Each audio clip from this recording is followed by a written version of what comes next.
मैं अटैची लिए ऑटो में बैठ गई। करीब 1 महीने बाद अपने पति अमित के पास लौट रही थी। मुझे विदा करते मम्मी डैडी की आंखों में खुशी के आंसू थे। मैंने रास्ते में ऑटो रुकवाकर एक गुलदस्ता और कार्ड खरीदा। कार्ड पर मैंने अपनी लिखावट बदलकर लिखा, हैप्पी बर्थडे सीमा, और फिर ऑटो में बैठकर चल दी। सीमा मेरा ही नाम है, यानी गुलदस्ता मैंने खुद के पैसे खर्च कर अपने लिए ही खरीदा था। दरअसल पटरी से उतरी अपने विवाहित जीवन की गाड़ी को फिर से पटरी पर लाने के लिए इंसान को कभी कभी ऐसी चालाकी भी करनी पड़ती है। पड़ोस में रहने वाले मेरी सहेली कविता की शादी 2 दिन पहले हुई थी। मम्मी पापा का सोचना था कि उसे ससुराल जाते देखकर मैंने अपने घर अमित के पास लौटने का फैसला किया। उनका यह सोचना पूरी तरह गलत है। सच्चाई यह है कि मैं अमित के पास परसों रात एक तेज झटका के बाद लौट रही हूँ। मुझे सामने खड़ी देख अमित हक्के बक्के रह गए। उन्हें विश्वास ही नहीं हो रहा था कि मैं बिना कोई सूचना दिए यूँ अचानक घर लौट आऊँगी। मैं मुस्कुराते हुए उनके गले लगकर बोली, इतना प्यारा गुलदस्ता भिजवाने के लिए थैंक यू माय लव। उनके गले लगकर मेरे तन मन में गुदगुदी की तेज लहर दौड़ गई थी। मन एकदम से खिल उठा था। सचमुच उस पल की सुखद अनुभूति ने मुझे विश्वास दिला दिया कि वापस लौट आने का फैसला करके मैंने बिल्कुल सही कदम उठाया। तुम्हें यह गुलदस्ता मैंने नहीं भिजवाया है। उनकी आवाज़ में नाराज़गी के भाव मौजूद थे। अब शर्मा क्यों रहे हो? लो, आपसे पहले मैं स्वीकार कर लेती हूँ कि आज सुबह उठने के बाद से मैं आपको बहुत मिस कर रही थी। वैसे एक सवाल का जवाब दो, अगर मैं यहाँ ना आती तो क्या आप आज के दिन भी मुझसे मिलने नहीं आते? क्या सिर्फ गुलदस्ता भेजकर चुप बैठ जाते? यार, गुलदस्ता मैंने नहीं भिजवाया है। वो एकदम से चिढ़ उठे। और रही बात तुमसे मिलने आने की, तो तुम मुझे नाराज़ करके मायके भागी थी। फिर मैं क्यों तुमसे मिलने आता? चलो मान लिया कि आपने यह गुलदस्ता नहीं भेजा है, पर क्या आपको खुशी भी नहीं हुई है मुझे घर आया देखकर? झूठ ही सही, पर कम से कम एक बार तो कह दो कि सीमा वेलकम बैक। Welcome back? उन्हें अब अपनी हंसी रोकने में कठिनाई हो रही थी। I love you my darling. लेकिन क्या? अगर आपने नहीं भेजा है तो फिर यह गुलदस्ता मुझे किसने गिफ्ट किया है? यह तो तुम ही बता सकती हो। मुझसे दूर रहकर किसके साथ चक्कर चला रही हो? मैं आपकी तरह अवैध रिश्ता बनाने में विश्वास नहीं रखती हूँ। बस जिंदगी में जिसे एक बार दिल दे दिया सो दे दिया। अवैध प्रेम करने का शौक़ मुझे भी नहीं है, पर यह बात तुम्हारे शक्की मन में कभी नहीं घुसेगी। वो एकदम नाराज़ हो उठे। देखो जी, मैं तो इस मुद्दे को लेकर कभी झगड़ा ना करने का फैसला करके लौटी हूँ, इसलिए मुझे उकसाने की आपकी सारी कोशिशें अब बेकार जाने वाली है। उनका गुस्सा कम करने के लिहाज से मैं प्यार भरे अंदाज में मुस्कुरा उठी। तुम तो 1 महीने में ही बहुत समझदार हो गई हो। यह आप सही कह रहे हो। मैं क्या सही कह रहा हूँ? यही कि 1 महीना आपसे दूर रहकर मेरी अक्ल ठिकाने आ गई है। तुम तो सचमुच बदल गई हो, वरना तुमने कब अपने को कभी गलत माना है? वो सचमुच बहुत हैरान नज़र आ रहे थे। अब क्या सारा दिन हम ऐसी ही बेकार बातें करते रहेंगे? यह मत भूलिए कि आज आपकी जीवन संगिनी का जन्मदिन है। मैंने रूठने का अच्छा अभिनय किया। तुम कौन सा मुझे बताकर लौटी हो जो मैं तुम्हारे लिए एक भव्य पार्टी का आयोजन करके रखता? वो मुझ पर कटाक्ष करने का मौका नहीं चूके। पतिदेव, जरा व्यंग और दिल दुखाने वाली बातों पर अपनी पकड़ कमज़ोर करो प्लीज़। आज रविवार की छुट्टी है और मेरा जन्मदिन भी है। आपका क्या बिगड़ जाएगा अगर मुझे आज कुछ मौज मस्ती करा दोगे? साहब, प्यार से कहीं घुमा फिरा लाओ, कोई बढ़िया सा गिफ्ट दे दो। मैं भावुक हो उठी थी। कुछ पलों की खामोशी के बाद वो बोले, वह सब बाद में होगा, पहले सोचकर यह बताओ कि यह गुलदस्ता तुम्हें किसने भेजा होगा। मैंने भी फौरन सोचने की मुद्रा बनाई और फिर कुछ पलों के बाद बोली, भेजना आपको चाहिए था, पर आपने नहीं भेजा है, तो यह काम विकास का हो सकता है। कौन है यह विकास? वो हैरान से नज़र आ रहे थे, क्योंकि उन्हें अंदाज़ा नहीं था कि मैं किसी व्यक्ति का नाम यूँ एकदम से ले लूँगी। पड़ोस के रहने वाली मेरी सहेली कविता की शादी 2 दिन पहले हुई है। यह विकास उसके बड़े भाई का दोस्त है। आगे बोलो। आगे क्या बोलूं? पति से दूर रह रही स्त्री को हर दिल फेंक किस्म का इंसान अपना आसान शिकार मानता है।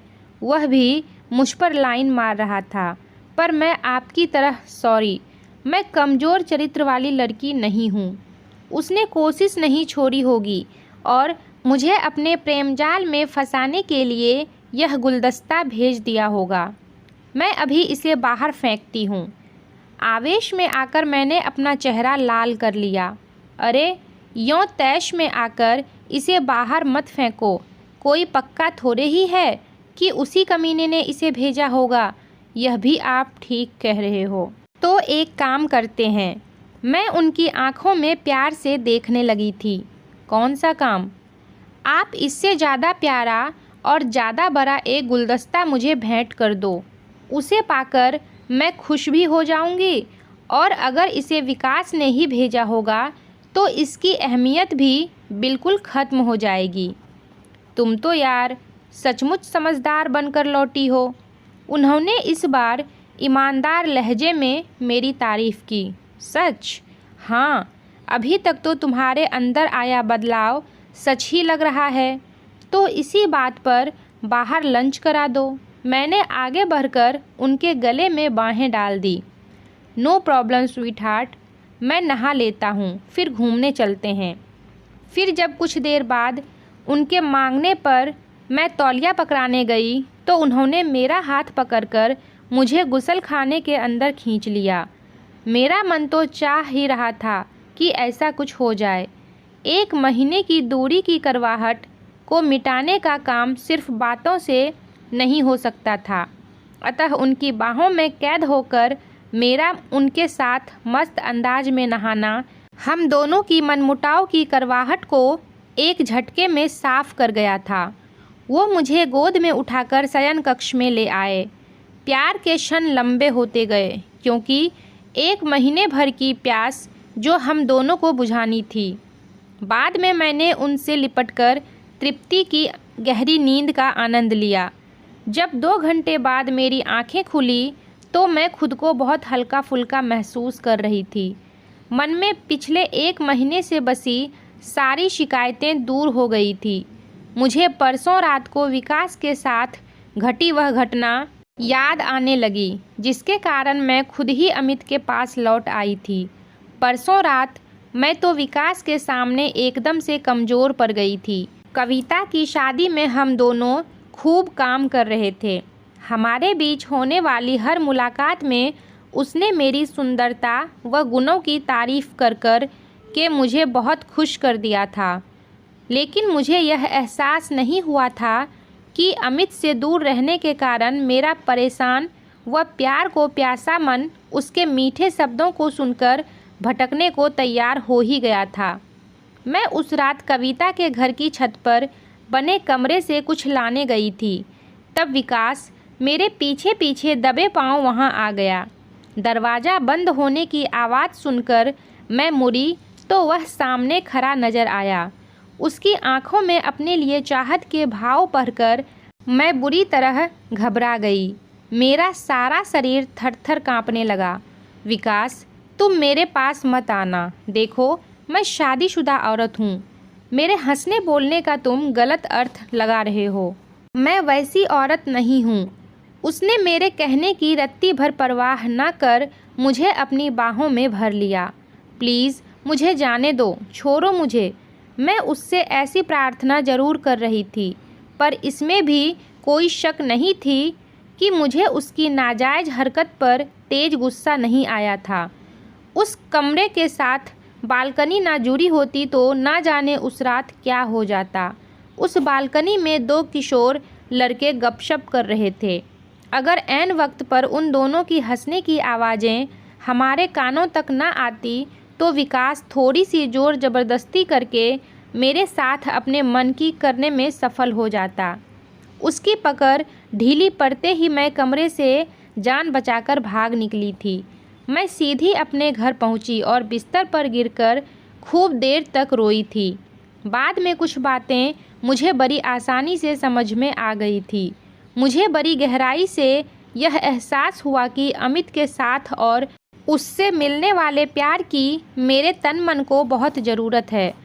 वो ज़रूरतें अगर अमित से पूरी नहीं होंगी तो मेरा प्यासा मन भटक सकता है, और किसी स्त्री के यूँ भटकते मन को सहारा देने वाले आशिकों की आजकल कोई कमी नहीं।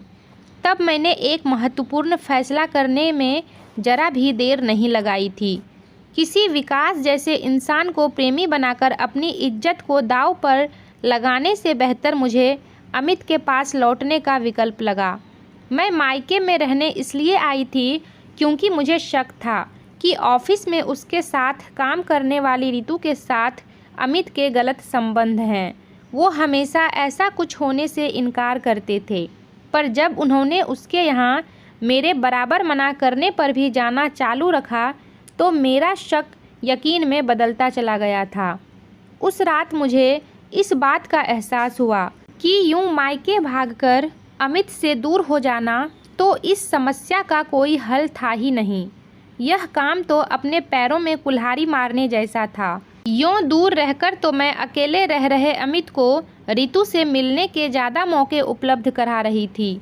तभी मैंने अमित के पास लौट आने का फैसला कर लिया था और आज सुबह ऑटो करके लौट भी आई थी।